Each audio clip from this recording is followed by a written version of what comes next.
everyone. Welcome to this session of Fast Growth. My name is Neeti Patel, and I am the founder and CEO of Mosaic Growth Solutions. Our company works a lot with CEOs and investors to unlock marketing-led growth opportunities for privately held B2B software companies. These organizations are expected to grow 3x, 5x, so really quickly, and need to demonstrate forward progress as soon as possible. That's why we like to say that for our clients, not all growth is created equal. The best kind of growth is fast growth. Our approach involves identifying the most efficient paths to scalable marketing-led growth and building a solid foundation to support it. Of course, addressing the fundamentals that lead to successful marketing-led growth doesn't happen overnight.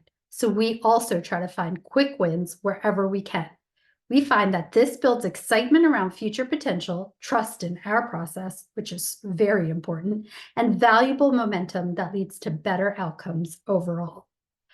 As part of our process, we address the biggest barriers to fast growth, which can include things like organizational misalignment, a lack of clear, accurate attribution to understand what is working and what is not working to drive growth.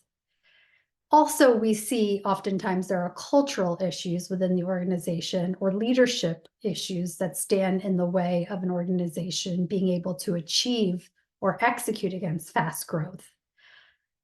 But one of the things that we also see often is overlooking the quick wins, the things up front that really build the momentum that I mentioned. So in this session, we're not going to tackle all the barriers to fast growth, but we are going to narrow in on number 4 here, which is how to find quick wins that really matter. In this session, I'm going to walk you through how Mosaic identifies opportunities to drive fast growth and deliver quick wins for our clients. We're going to focus on this piece of the overall approach because it is the one where marketing has the most direct control and influence. Some of the other areas that often pose barriers to growth involve much more cross-functional collaboration and top-down commitment. So we start by digging into 3 different areas that are highlighted here. First, we look at marketing maturity. We look at how sophisticated the marketing-led motion is for not only the client, but also for its competitors and the industry as a whole. Looking at marketing maturity gives you a sense of how much room your organization has for improvement and how quickly you'll need to move to make sure that you remain competitive. The next thing we look at is high-level performance indicators. Since growth is directly related to how your brand is perceived relative to competitors and how effectively you are using basic marketing tactics to generate demand, we look at these performance indicators across the competitive set. We want to ensure a fair comparison. Obviously, we have more data for our clients than we do for its competitors, but we stick with publicly available data for this piece of our analysis, so we end up with an apples-to-apples view. The last piece we look at to find quick wins and low-hanging growth opportunities is the funnel. It takes time, money, and resources to drive traffic to your website. So to maximize return on this investment, you need to optimize conversion rates at every stage of your sales process. We usually find opportunities to improve performance by tracking leads through the sales funnel. Sometimes that leads us to find some critical leaks where leads are just falling out of the funnel and not even reaching the sales team. And if addressed by simple changes like tighter sales marketing alignment or process improvements, could lead to opportunity conversion rates increasing significantly. Other times we identify easy to implement marketing tactics that will just enhance the existing conversion rates. So let's start with the marketing maturity analysis. As I mentioned, this exercise is designed to qualitatively evaluate what direct competitors are doing and not doing across core marketing areas. We want to get to how sophisticated is the marketing motion for the client, for its competitors, and for the overall space that the client plays in.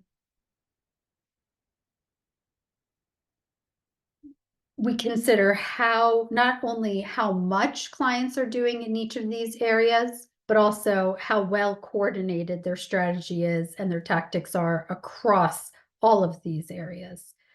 We look at website and content, social media, SEO, paid, and brand efforts.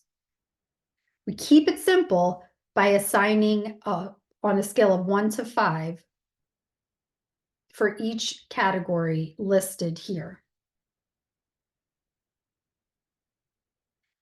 Here's an example of what the marketing maturity analysis looks like after you've scored each competitor. As you can see, it is a very simple analysis, but can provide some really powerful insights. In this particular example, you see that all the companies fall into what we consider moderate maturity.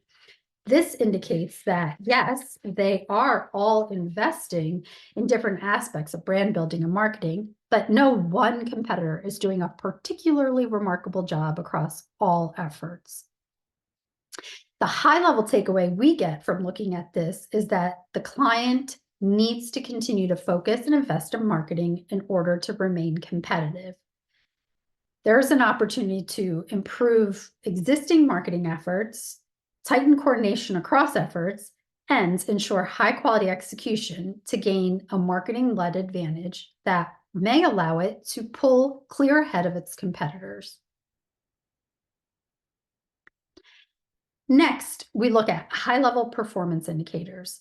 This is a more qualitative look at what the client is doing and what its competitors are doing. We leverage publicly available information like data from sites like SEMrush so that we can compare fairly across all competitors. Specifically, we are going to use the data that we gather to see how effective the client's current marketing efforts are at building its brand and generating demand, which are two things that are critical to driving successful growth. So first, we look at site authority. Site authority is a score given from 1 to 100 that reflects the domain quality. The domain quality, so the quality of your website domain, directly impacts your organic search performance. In this case, a higher score is better and can help you rank higher in terms of search results. The next thing to look at is linking domains. This is the number of external websites that link back to your site. It is a significant factor in determining your site authority. Again, higher number here is better. Next, we look at organic keywords. This is an estimated volume of keywords that appear on the first page of organic search results. In other words, it's a reflection of how effective your SEO efforts are. The next is organic traffic. This is the the estimated number of monthly users driven to your site by organic search. Next, we have percent branded. This is the proportion of organic search volume that is driven by branded keywords.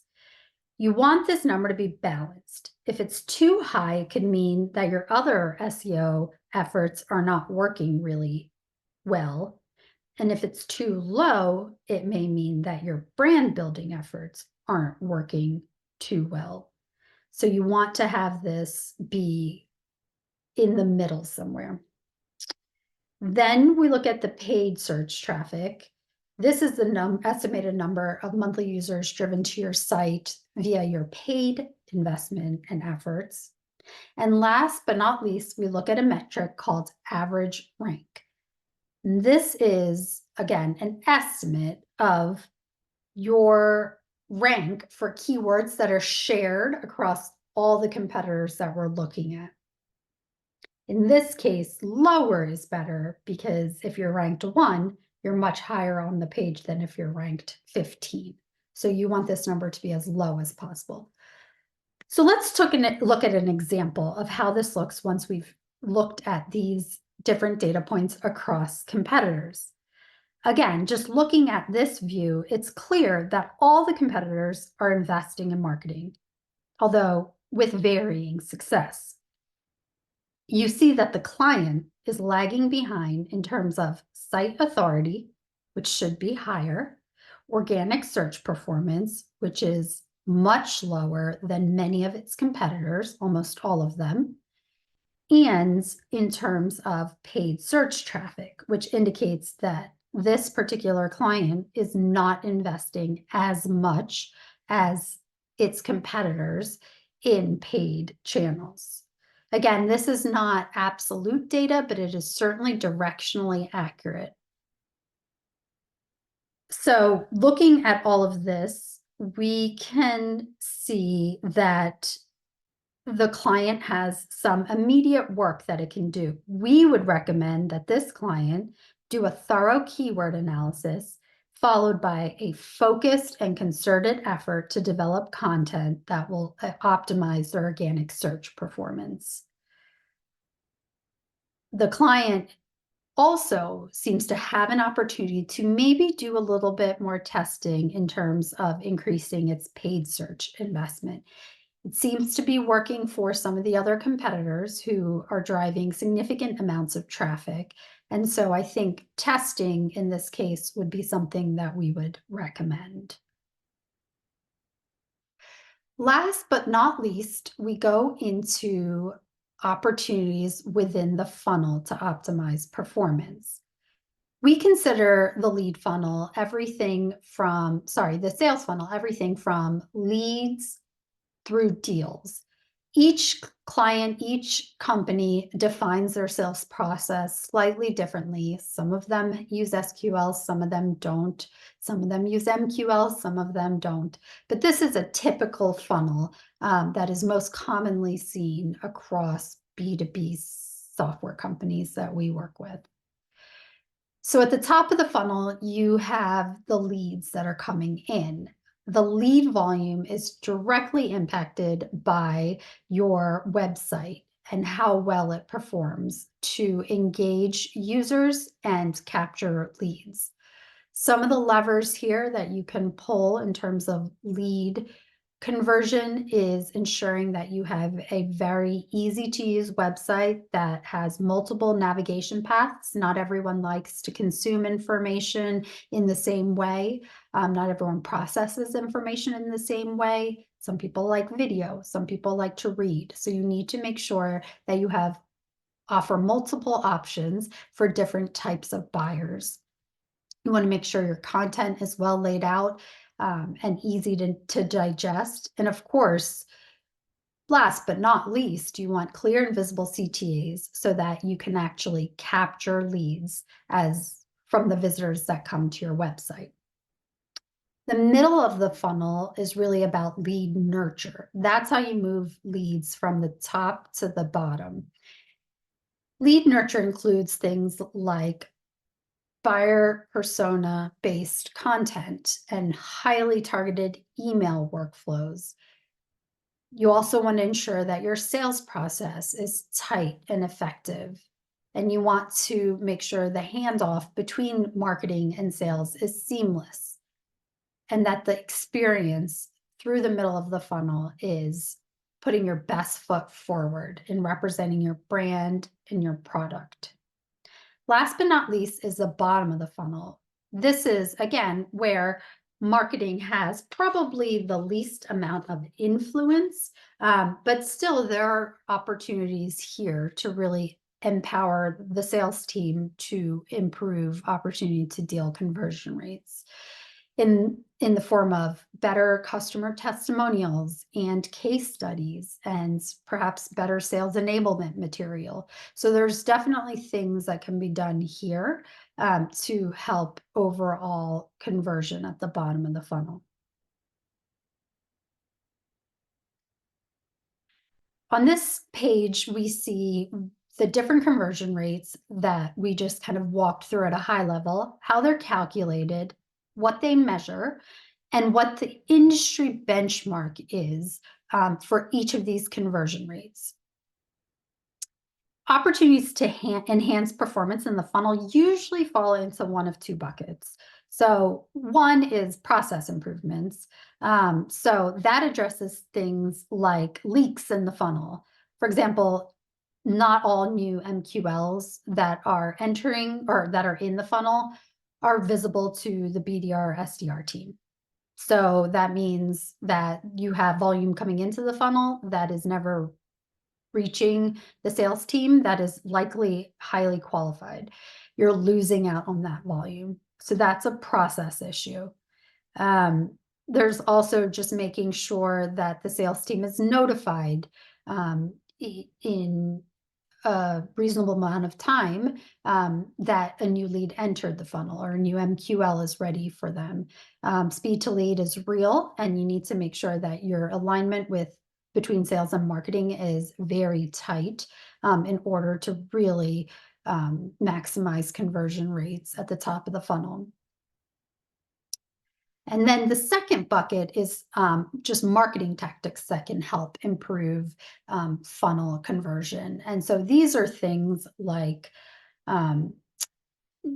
implementing lead nurture and having really persona-based content that is compelling, having good case studies, having good sales enablement materials, just making sure your sales team is empowered to make decisions and to move things forward. So that's kind of bottom of the funnel, more marketing related tactics. Looking at these conversion rates can give you a clue as to how or where you can focus your efforts to improve them. For example, if your lead to MQL conversion rate, so your lead to marketing qualified lead conversion rate is too low, that means you could be bringing in leads that are of poor quality. So maybe some of your initiatives are just drawing into audiences that will never convert or are not part of your ICP. It could mean that leads are coming in, but you're losing them because you're not maintaining their interest. You're not creating sustained engagement to turn them into marketing qualified leads. And so they kind of are remaining stuck at the top of the funnel. But, if you're something like your MQL to SQL conversion rate is too high, that could mean that you are being very restrictive in what you are letting enter into the funnel, which could reduce overall growth for your organization. Perhaps the incentives are misaligned. So the marketing team is being incentivized to drive marketing qualified leads while the sales team or the BDR team actually in most cases is being incentivized on the volume of MQLs they process and SQLs. And so really understanding and benchmarking these conversion rates, comparing them to where they should be, again, can offer some really low-hanging opportunities to improve overall growth and the effectiveness of your marketing motion. I hope this presentation was helpful to you. I know we covered a lot. The process of uncovering these quick wins and fast growth is part of a broader growth marketing assessment that Mosaic Growth Solutions offers. Please feel free to contact me. My email address is here on the screen with any questions you have about the presentation, or if you are interested in learning more about Mosaic's assessment process. Thank you so much for your time, and I hope you have a great rest of your day.